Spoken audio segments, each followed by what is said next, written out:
going to tell you about the ostomy now. And this right here is called a stoma. You can see two different sizes. On one person you would just have one stoma sticking out, but this is just showing you two different sizes. And first of all, to measure to put a pouch on it, you want to get a little stencil here called a template. And you measure around it, and the opening around whatever ostomy you have needs to be about 1/4 of an inch to 1/8 of an inch around the ostomy itself. Once you get that, you can find what's called a wafer. And you can remember that because of the color. It's vanilla wafer, and you can go to the back of it and you can get your template and draw a circle around there, and then just cut with your scissors so the hole right here will be large enough to put around your ostomy or your stoma. Next, you get your bag and you're going to connect it just kind of like Tupperware there, and you're going to take the back off of the wafer because it's adhesive, and go ahead and take it all the way off, and then just put it on the ostomy and hang the bag down and out where if it happens to leak, it's not going to leak into the groin area. And this part right here, when you close it up, you want to fan fold it back and forth and then put a clip like this on it. Put your little clip on it.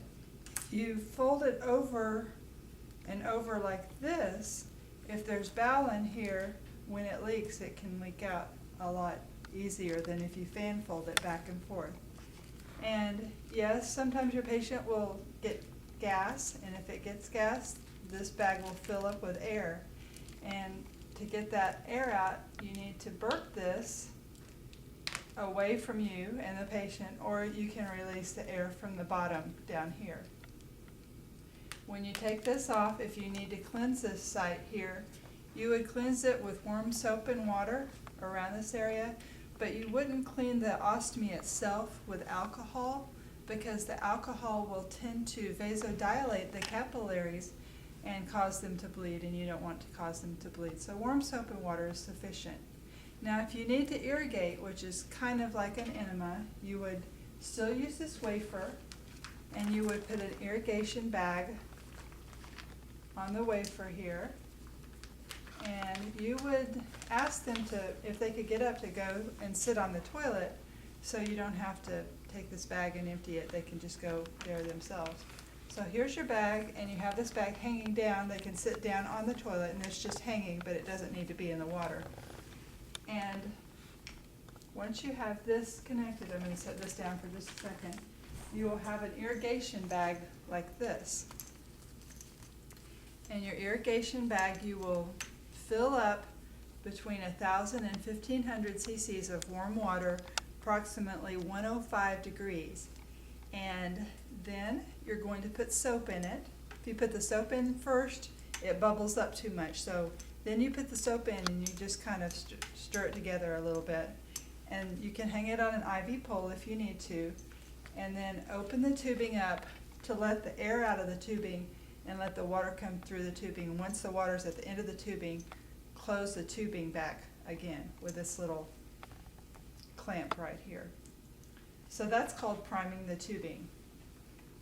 Once you get that, you're going to, this is kind of awkward here because I don't have an IV pole, but you're going to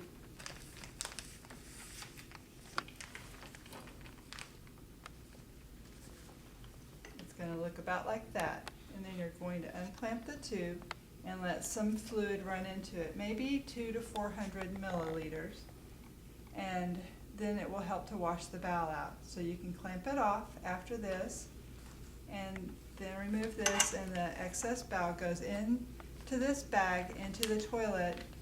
And you don't want to have them sitting on the toilet for over 15 minutes, because if they sit on the toilet too long with their buttocks unprotected, then it's going to make them more at risk for hemorrhoids or for vagal stimulation, which is going to cause bradycardia, and then they'll feel really faint. So you don't want to do that. But you can have them sit on the toilet for 15 minutes with this on, and then they can, if they want to move around, get up and lay down in their bed, just fan fold the end of this, seal the top of it. It seals like a Ziploc bag, and then they can go back to their bed and lay down, and then change it within the hour. So 15 minutes plus 45 minutes equal an hour, and then you can change it back to a new bag that looks like this, because the enema should be out by then. So that's kind of how you do and treat an ostomy. So that's your ostomy care right there. Now see if you can answer these questions.